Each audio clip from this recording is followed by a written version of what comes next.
Konstitutsiya 2023-yil 1-mayda kuchga kirdi. Yangi konstitutsiyaga 10 ta asosiy o'zgarish kiritildi. Men O'zbekistonda tug'ilganman. Tug'ilganlik guvohnomam buni tasdiqlaydi. Dadamning pasporti ham O'zbekiston fuqarosi ekanini tasdiqlaydi. Men 7 yoshdaman. Men maktab o'quvchisiman. Biz maktabda o'qish huquqiga egamiz. Biz dam olish huquqiga egamiz.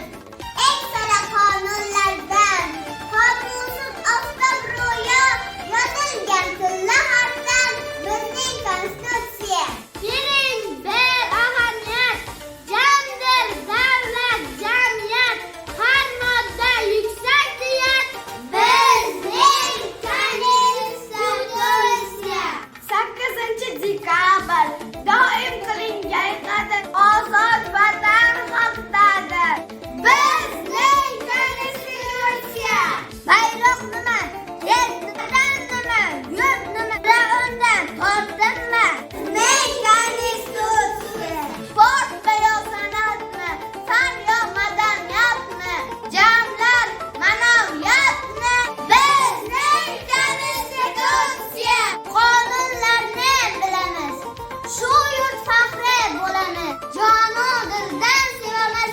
Bizning konstitutsiya qonunlarning a'losi, mustaqillik asosi, vatan mehri go'yosi.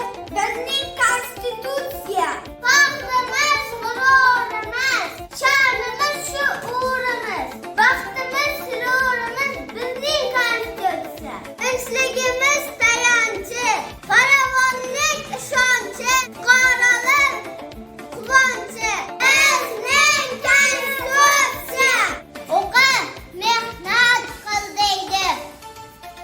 Yurt